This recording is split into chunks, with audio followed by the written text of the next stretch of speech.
My name is Leo Sato. For the past decade, my world has been framed by the wide, rain-streaked windows of a small apartment overlooking Seattle's Elliott Bay. I live a quiet life, one measured by the rhythmic hum of the Bainbridge Island ferry and the soft, percussive patter of rain against glass, a sound I find more soothing than any symphony. My background is simple, or at least, that's the story my family has chosen to believe. To them, I am the son who strayed, the one who traded the clear, paved avenues of law or medicine for the murky, uncertain back alleys of something with computers. They see my small apartment, my preference for public transit, my simple, unbranded clothing, and they draw a conclusion of gentle, respectable failure. They don't mean to be cruel. Their concern is a heavy, ornate blanket woven with threads of their own histories and fears. But sometimes, a blanket meant to warm can suffocate. The annual Sato family dinner was an institution, a yearly pilgrimage to a place that embodied our family's peculiar brand of aspirational anxiety. For as long as I could remember, it was held at Trattoria Bella Vista, a restaurant perched on a hill in Queen Anne.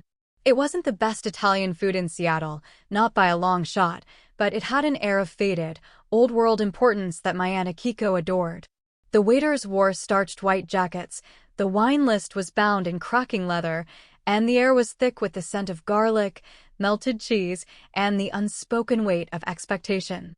I arrived, as always, by bus and a short, uphill walk. The damp evening air clung to my coat, the scent of wet earth and pine a pleasant contrast to the restaurant's stuffy interior. As I stepped inside, the familiar tableau unfolded. My uncle Hiroshi, a man whose pragmatism had calcified into a rigid cynicism, was holding court, detailing the shrewd real estate investment that had just netted him a tidy sum. My Aunt Akiko, his wife, was artfully steering the conversation toward the upcoming charity gala she was co-chairing, her jade earrings catching the dim light as she gestured. And then there was my cousin, Kenji. Kenji was 2 years older than me, a lawyer at a prestigious downtown firm, Aoki and Strauss. He wore his success like a bespoke suit, perfectly tailored, impossible to ignore, and just a little too tight in the shoulders. "Leo, there you are," he called out as I approached the large, round table. His smile was wide, but it never quite reached his eyes. "Find a good spot to park?" "Oh, that's right." He tapped his forehead in a gesture of mock forgetfulness. "You took the scenic route." A few polite, strained chuckles went around the table. I smiled back, a genuine, untroubled smile that I knew they would misinterpret as naive. "The bus was fine, Kenji. Gave me time to finish a chapter in my book." Always with the books, Aunt Akiko chimed in, her voice a silken mixture of affection and pity. "It's good to have hobbies. But Leo, dear, you work so hard at that tech startup of yours. You should treat yourself. A nice car, maybe a condo with a real view." I took my seat between my mother and father. Mom gave my hand a gentle squeeze, her touch a silent apology for the family's collective lack of subtlety. Dad, however, just gave me a curt nod. His disappointment was a constant, a low hum beneath the surface of our every interaction. He was a man of tangible things. For 30 years, he had been a luthier, a master craftsman who made exquisite violins in a small, cedar-scented workshop behind our childhood home. He believed in the soul of wood, the precision of a well-set sound post, the patient, loving work of hands. A computer job was, to him, an abstraction, a world of meaningless code and fleeting digital noise. The failure of his own small business during the 2008 recession had only hardened his belief that the only respectable paths were the ones paved with traditional, visible markers of stability. "So, what's new at the firm, Kenji?" my father asked, turning his attention to his nephew. It was his standard conversational pivot, away from my perceived inadequacies and toward a success he could understand. Kenji preened. "It's been a big quarter. We just closed the acquisition for Rainier Holdings. A 9-figure deal. The partners were pleased." He casually straightened his tie, a flash of designer silk. "They're talking about my path to junior partner. Ahead of schedule, of course." A chorus of congratulations followed. Uncle Hiroshi clapped him on the back, a proud, Proprietary gesture. That's my boy. Following in my footsteps. Solid. Secure. The unspoken comparison hung in the air, thick as the scent of marinara sauce. Kenji, the builder of a secure future. Leo, the tinkerer in a digital sandbox. I focused on the breadstick in my hand, tracing the pattern of sesame seeds. I felt my mother's gaze on me, her worry a tangible thing. I knew what she was thinking. She wanted me to defend myself, to say something, anything, to prove I wasn't the listless drifter they imagined. But what could I say? My life, my work, it wasn't something that could be condensed into a boastful dinner table anecdote. It was quiet, complex, and deeply personal. It was like trying to describe the color of the sky to someone who has only ever lived underground. And you, Leo? My father's voice was flat, dutiful. How are things at your company? He always said the word company, with a slight hesitation, as if it were a foreign term he was struggling to pronounce correctly. Things are good, Dad, I said, keeping my voice even. We're making progress. Progress. Uncle Hiroshi scoffed gently. What does that even mean in your world? Did your app get a new color scheme? My son closes 9-figure deals and you're making progress. Before I could formulate a reply, the waiter arrived to take our orders. The interruption was a small mercy. As I reached for the water glass, the cuff of my simple gray sweater slid back an inch, revealing the watch on my wrist. It was a simple timepiece, with a clean, white face and a plain leather strap. There were no diamonds, no gold, no flashy logos. To a casual observer, it was unremarkable. But my father was not a casual observer. His hand, which had been reaching for the wine list, froze in midair. His eyes locked onto my wrist. The ambient chatter of the table seemed to fade into a dull roar in my ears as I saw the color drain from his face. His jovial mask, the one he wore for these family gatherings, dissolved, replaced by an expression of profound, staggering disbelief. "Isao," he breathed, the name a wisp of sound, barely audible. "What is that?" The table fell silent. All eyes turned from my father to me, then to the simple watch on my wrist. Mom looked back and forth between us, her brow furrowed with concern. "Is something wrong, dear?" My father didn't seem to hear her. He was still staring at the watch, his expression a storm of emotions I couldn't quite decipher, awe, confusion, and something that looked unnervingly like pain. "That watch," he said, his voice a strained whisper. "Let me see it." Slowly, I unclasped the leather strap and slid the watch from my wrist. I passed it to him across the table. His hand trembled slightly as he took it. He turned it over and over, his ludier's eyes, trained to see the soul in craftsmanship, scanning every detail.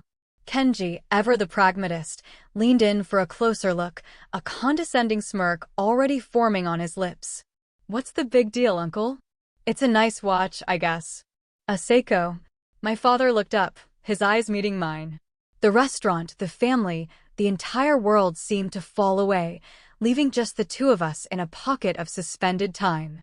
"It's not a Seiko," he said, his voice filled with a reverence I hadn't heard since he used to speak of the Stradivarius violins he dreamed of one day holding.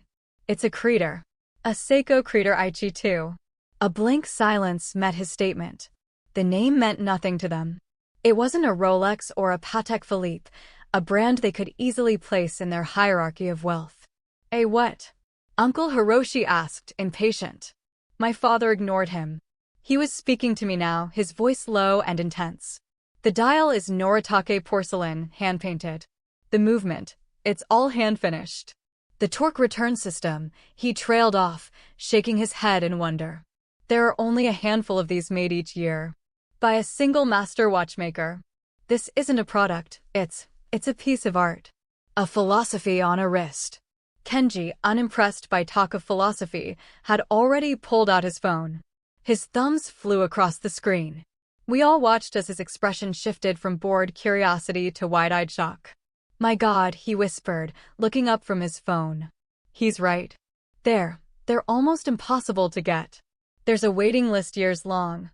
The last one that came up for private auction," he swallowed hard. "It sold for over $200,000. The silence that followed was different. It was heavy, weighted, and delicious in a way I hadn't expected. Aunt Akiko's jade earrings suddenly seemed a little less brilliant. Uncle Hiroshi's real estate deal felt a little less tidy. Kenji's path to junior partner seemed, for the first time, just a little bit ordinary. "Oh, this old thing?" I said softly, echoing Aunt Akiko's earlier tone about her charity gala. I took a calm sip of water. "I suppose the market can be a bit volatile." The spell was broken. A torrent of questions erupted. 200,000? Mom gasped, her hand flying to her chest. "Leo, how? Where did you get that?"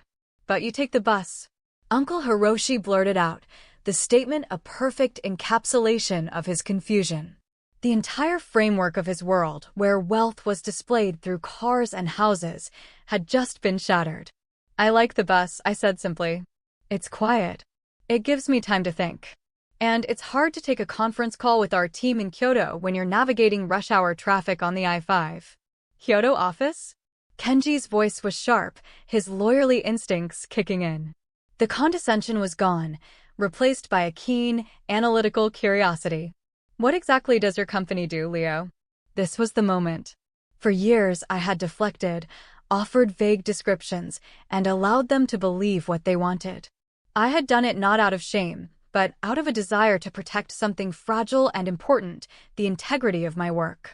I didn't want my creation to be reduced to a number, a valuation to be compared and judged at the dinner table. But now, looking at my father's face as he held the watch, I realized that silence could be a form of disrespect, too. By hiding my world from him, I had denied him the chance to see the reflection of his own values in it. I pulled out my phone, an older model, which had been the subject of some light teasing earlier. I didn't open a banking app or a flashy presentation. I opened a project file. On the screen was a complex, beautiful, and dynamic 3D map of a city, with lines of light flowing through it like rivers. "We don't make apps for color schemes, Uncle Hiroshi," I said, my voice quiet but clear. "My company is called Etheria. We build AI-driven platforms for sustainable urban development. We work with cities to redesign their public transit, optimize their energy grids, manage their water resources. We help them become more efficient, more livable, and more environmentally sound." I turned the phone to my father. "Think of it like a violin, Dad. A city is an instrument. It can be loud, chaotic, and out of tune. Or, if you understand its structure, its tensions, its materials, you can tune it. You can make it create something beautiful. We're just trying to be the luthiers for cities." My father stared at the screen, then back at the watch in his hand, then at me. A flicker of understanding, faint but definite, sparked in his eyes. Kenji was leaning over my shoulder, his legal mind racing to process the information. "Urban development AI, that's a massive growth sector. Who are your clients? Municipalities? Governments?" "Some," I said. "We just secured a contract with the city of Copenhagen. We're overhauling their entire public resource grid for the next decade." "Copenhagen." Aunt Akiko repeated, the name carrying a weight of international prestige that even she couldn't ignore. "But a project like that, the capital required must be astronomical," Uncle Hiroshi mused, his businessman's brain kicking into gear. "You're a startup. Who's funding you?" "We were venture-backed for the first few years," I explained. "But we've been profitable for a while now. We're fortunate. Our last private valuation was substantial." "How substantial?" Kenji pressed, unable to help himself. I hesitated. I hated this part. It felt like reducing a life's work to a price tag. But I knew for them it was the only language they would truly understand. It was the bridge I had to build to get them to the other side, to the part that actually mattered. The last funding round, which we didn't actually need, valued us at just over 900 million, I said, trying to make it sound as casual as possible. Though, as I said, valuations can be so volatile. You could have heard a pin drop on the thick, wine-stained carpet. $900 million. The number hung in the air, an impossible, galaxy-sized figure that dwarfed every boast and achievement that had ever been uttered at this table.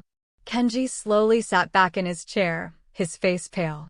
His 9-figure deal suddenly felt like pocket change. My father was still looking at the watch. His thoughts were elsewhere. "The auction," he said, his voice raspy with emotion. I read about it. Philips, in Geneva. There was a bidding war.